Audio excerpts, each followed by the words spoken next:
He sent a very cryptic text that said, quote, "I hope I survive this week," end quote. Shortly after that, he would never be seen again. Hello, true crimerers. This is the case of Logan Schiendelman.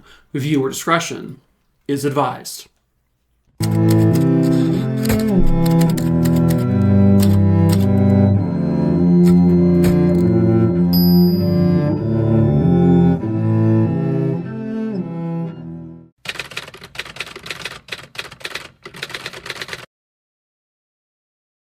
Real quick before we get started, of course, hello, my name is Mike. If you are new to my YouTube channel, I tell true crime stories basically every single day at this point. So if you're into that kind of thing, please give me a subscribe. Give the video a like, hit the bell, all that jazz. I don't know why I said that first word. So yeah, you know what to do. And then also I tell short form true crime stories over on a couple different TikTok pages. Feel free to check those out. The links to those are in the link tree in the description of this video below. They also pop up here at some point in the beginning and at the end of the video. I am saying like a robot. Also, in the link tree below, you will find my merch store. We sell t-shirts and hoodies and stuff like that. We ship all over this entire planet, even to you, Antarctica, even though you're scum. Just kidding, I love you. The 4.5 of you that live there. And then lastly, if there is a case you want me to cover, just send me a super quick email. My email is listed below. All I need to know is the name of the case or the individual, where it happened, and when it happened. I'll add it to my list. My list is over 6,100 or so names. I pick the cases I cover for each video at random, so I cannot tell you when I'll cover that case you recommend, but I will get to it eventually. The list is also public. It's also in the link tree, and you can scroll through it if you want. But let's get into today's case, shall we? It was May 20th, 2016 on the Interstate 5 near Olympia, Washington. A 1996 Chrysler Sebring was seen drifting across the interstate, and according to some witnesses, there was literally nobody driving the car. It was moving and it was drifting, but nobody was driving it. Then another witness says they see someone jump out of the car while it's moving, but they jump out of the passenger side of the car. That person is then seen running into the woods. Meanwhile, the Chrysler Sebring drifts over and finally it crashes into the middle railing and it comes to a stop. And at that point, 911 is called. A couple different people call 911 about this car. The car is impounded at that point, but when police arrive, there is nobody with the car at all. Well, it turns out that the car belongs to a local individual living there in the Olympia area named Logan Schiendelman. Logan was just 19 years old. He had recently moved back to Olympia. He grew up in the town of Tumwater, Washington. He went to Tumwater High School. He was a defensive back on the high school football team. He also always got good grades in high school. He was a very popular kid. He was someone who always made people laugh. He liked to make funny videos with his friends throughout high school. Logan and his sister Chloe were raised by their grandma, Jenny. Logan's family life was a bit, I guess, different. He was someone who had issues with he struggled with who he was as a person. Logan's grandfather was African American. His dad was from Saudi Arabia, but he never met his dad. By the time his mom gave birth to him, his birth father had moved back to Saudi Arabia, and he had no part in Logan's life. Logan was biracial, and for the longest time, this never affected him. He never really thought much about it. The kids at school were always really cool with him. Like I said, he was popular. But then, I guess, towards the end of his senior year, there was this big party that happened, and there was a girl at that party who made several very racist remarks towards Logan. And the friends that Logan thought were his friends were laughing at these remarks, and they didn't defend him or stand up for him or anything. And at that point, Logan cut all ties off with his friends that he had for several years. He was really irritated and angry that his friends didn't stand up for him, like whatsoever. And he made a very last-minute decision to enroll at Washington State University. That wasn't his initial plan, but given what just had happened, he did that, and the school was like 300 miles from his hometown. By the time he got to Washington State University, he made friends really quickly.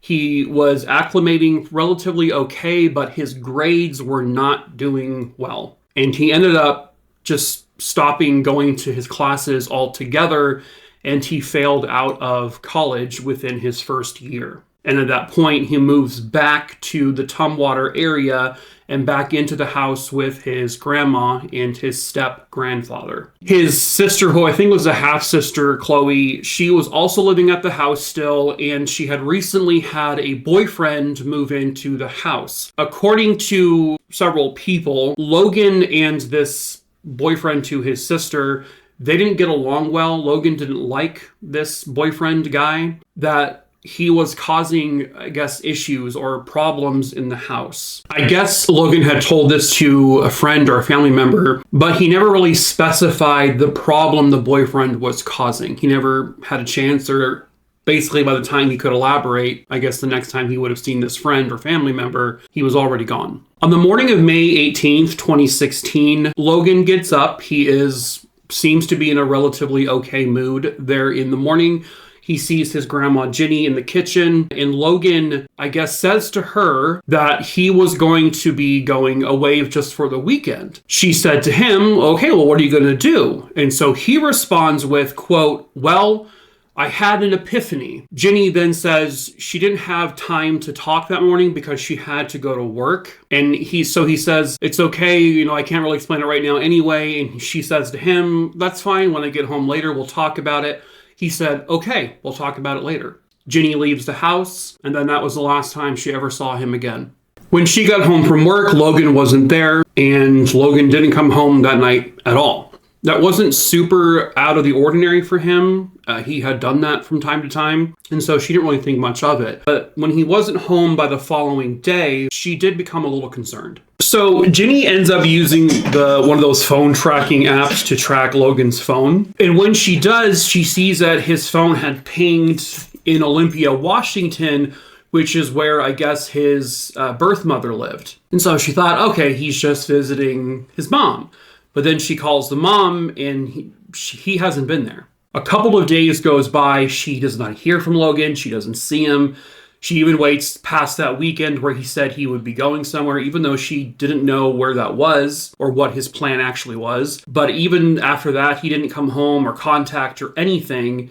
And so she reports him missing to police. It's at that point when police learn what vehicle Logan Schiendelman drove. Well, just 2 days after Logan was last seen is when his vehicle was drifting on the Interstate 5 near Olympia, Washington, mile marker 92. The car was impounded, and that's where it was left. Police notify the grandma about the situation, how the car was seen drifting without a driver across the interstate, and how another individual got out of the vehicle and ran into the woods. So police, once they learned that he was missing, police go to that wooded area and they search it very thoroughly. They bring in dogs. They don't find him. They don't find any trace of him at all. Not to mention the description of the person seen getting out of the passenger side of the car was absolutely not Logan. This was a white male. The grandma gets the car back, and she learns that the police didn't even search the car. They didn't actually collect anything from it. In the car was Logan's wallet and his cell phone. There was also a bag containing a sandwich wrapper, and there was about $20 in cash in the car. There was a bunch of stuff in the trunk. There was a blanket. He had,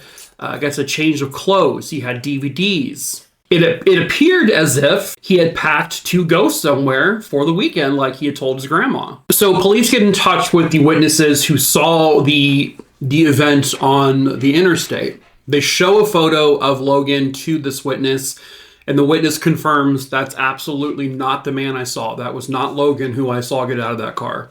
And at that point, It's such a bizarre scenario. Like, how is there someone in the passenger side of the vehicle? The vehicle was moving, but no one was driving it. No one was behind the wheel. It's very odd. It's kind of borderline creepy. Was the person who jumped out of the passenger side, were they at one point driving the car, then climbed over as it was moving and jumped out? Was there another person driving the car that had gotten out like a few seconds or so beforehand and just nobody saw them? It's strange. So now they're looking into Logan Schiendelman's cell phone data, and they find something even more unusual. In the hours leading up to the moment his car was found, and by the way, his phone was in the car the whole time, he had traveled, or the phone at least, had traveled south on the I-5 from Olympia to Vancouver. Then the vehicle turns around at one point and goes back, and it turns around again, and it heads back in the direction which would end up being where the car was found. It was strange because they don't know if Logan was in the car, but they know his cell phone must have been in the car when these pings were happening, but the car was going up and down, up and down. It was just odd behavior. They also found, I guess, that he had been using, through his cell phone data, they found that he had been using some kind of dating app, and he was talking to someone on this dating app, and he had sent a message just a couple of days prior to him being last seen, and it just simply said, "I hope to survive this week." There was no more further communication from that point. There was no elaboration. That's all it was. What did he mean by that? Was he joking? Was it like, "Oh, I'm just so tired, I hope I survive"? Was it actually like, "Oh my God, I hope I survive this week because someone's out to get me"? The thing is nobody knows. Logan hasn't been seen or heard from ever since that. He hasn't been seen or heard from since that last time he was in contact with his grandma that morning and said, "Hey, I had an epiphany." What was the epiphany? Well, that's also completely unknown. Where was he planning to go when he said he was going away for the weekend? Again, nobody knows. Through their investigation, police did uncover the fact that Logan, according to his grandma, had recently started smoking pot. He'd been doing it for some time, to her knowledge. It wasn't like an issue, with her that he was doing it. It was just like she was kind of concerned with, was this something that was maybe causing him to be paranoid? Because that does happen sometimes. And was this whole epiphany thing just some kind of paranoid sort of thought? Or again, it's not really known. But they also had to kind of investigate that route of, well, was he buying drugs from someone? Maybe he couldn't afford it.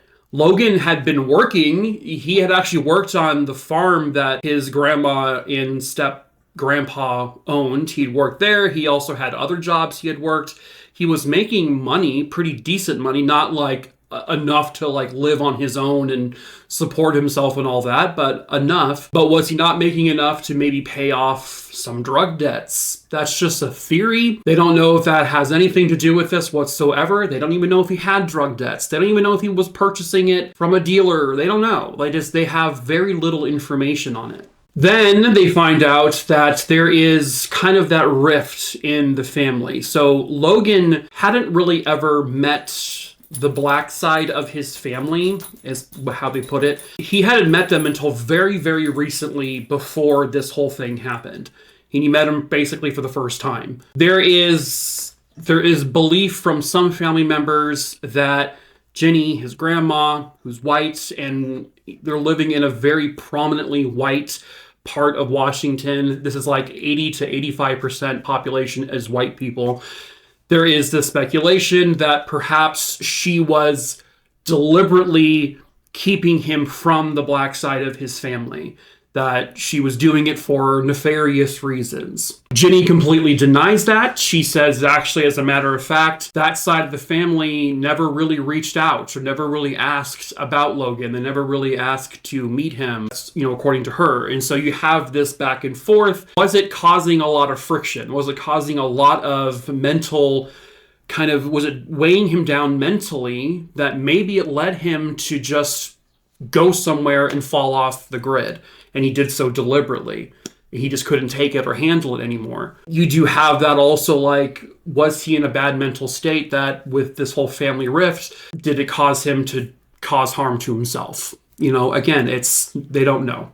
But that is just a theory that that scenario played into what happened to him. Another theory, I should say, is that the boyfriend of his sister, who he was having this unknown problem with, causing him problems that nobody knows what those problems were. Well, the boyfriend did have a record of assault and domestic abuse, domestic violence. He had been convicted of those types of crimes before. So they did bring him in for questioning, and they asked him if he was willing to take a polygraph. He said, yes, absolutely. They asked him, did you do anything to cause Logan to disappear? He said no. They asked him, do you know where Logan is or what happened to Logan? He said no, and he passed all the questions. Obviously, polygraphs can be beaten. They're not really all that reliable, but it didn't help police move forward with that route. Then police get a tip from a woman in 2017 that she says she saw Logan's vehicle that morning, the day the vehicle had drifted over on the interstate. Well, she saw it actually parked on the side of the interstate, and this was near exit 95. She didn't really see anyone with it at that point, and she was on her way to work, and she just remembers seeing it. Then later, she says she drove back, I guess earlier than she had planned to, and she saw the car again in the same spot, but this time the hood was up. She said she thought she saw a young black male standing behind the vehicle, and that he was talking to two white men. She said the first man was about 6 feet tall. He had a blonde bowl cut. That's unfortunate for him. He was thin. He was wearing ill-fitted jeans and wearing a tank top. The second man had shoulder-length blonde hair. He was wearing a flannel shirt and jeans. This man, she was able to help police come up with a composite drawing of him, and it's honestly very kind of creepy and unsettling to look at. It just looks like just a dead face. Just the eyes are just creepy. My question is she remembers this like way down the road? It's odd, and also she, as someone who was just driving by, that's a lot of detail to have. Like, I can't remember anything I saw on my way home from work this morning. I don't remember anything, but she had very vivid descriptions of these men. I guess some people can do that. That's fine. I just know that I can't do it. In the years since, there has been fundraisers, there's Facebook pages. This case has been featured on True Crime Daily. It's been featured on Investigation Discovery. They have, I think, at least $10,000 or so in reward money for any information that helps bring Logan home in whatever capacity that may be. And at the end here, Logan Schiendelman is still missing. No one has heard from him. No one has seen him. His face was pretty public, like in terms of when these stories were a lot of coverage of it. And so you'd think that someone in today's world where there's cameras and videos everywhere and people are watching this stuff on their phones, their tablets, their computers, their TVs, you figured there would be one person who had seen him if he was still alive out there somewhere. And you would hope that one person would at least call anonymously to say, hey, I think I know where he is. But no one has. And he hasn't, just no one has called about him. And in today's society, in today's world where everything is recorded, everything is tracked, you can't go anywhere anymore without someone seeing you. It's unbelievable that nobody has seen him, which does give you that he may be dead. We can't say that for sure.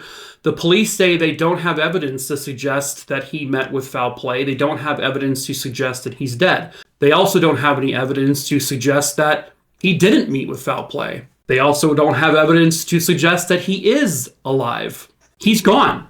He's just fallen off the face of the earth. That's impossible in today's society unless the person is deceased. And more importantly, if someone had killed him and hid him, that's what would make it very difficult to find him. He didn't have a lot of money. It's not like he could just shell out a bunch of money and pay someone to hide him. And that's it.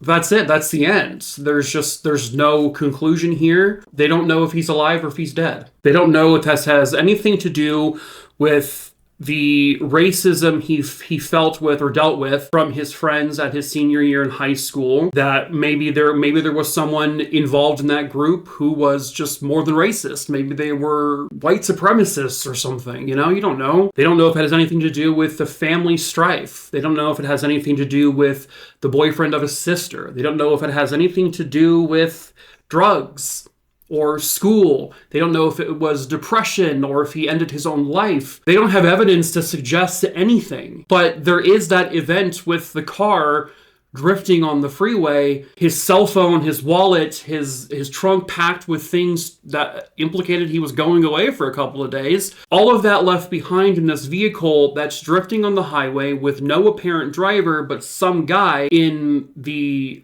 passenger side getting out and running into the woods. There was also a report I saw of, I guess in the days after, someone reported seeing a nude black man in the woods kind of near the area where the car had been found. They don't know if that was Logan or not. They sent in some dogs out there, like with his scent. They didn't pick up anything, and so they don't know if that was Logan or not. Was he in that car and he jumped out of it from the driver's side, and that's what caused the other guy to get out of the passenger side? Did something happen to him where maybe he stripped his clothes off and ran into the woods, and maybe he had something mental going on?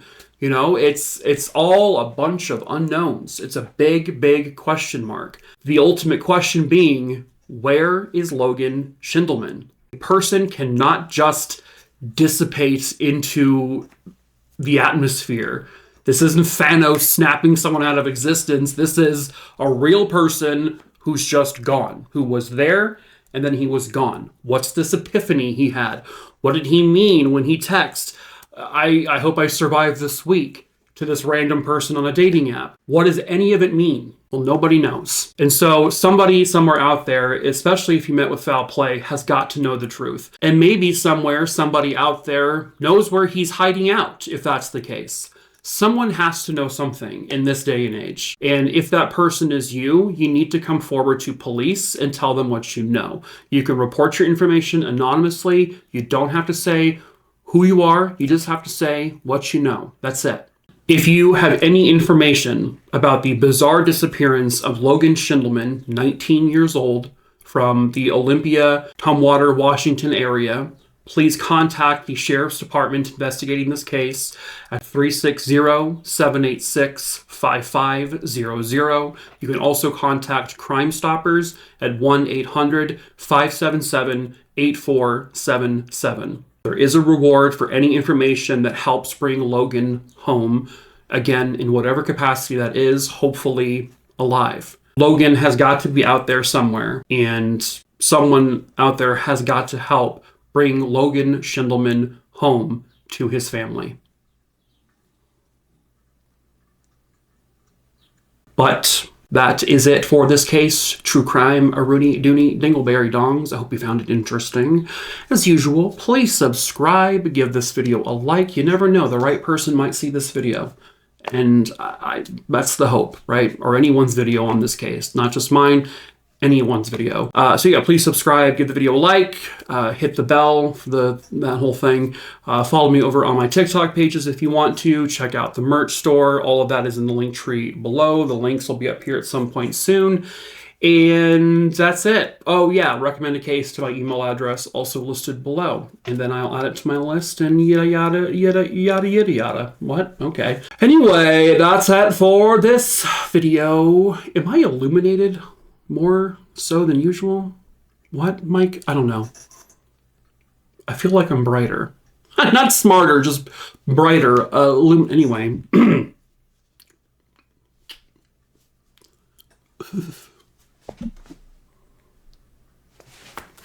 I take it back. I'm sorry. I shouldn't have done that. Bye? Question mark? Okay. Doodles. Whoa.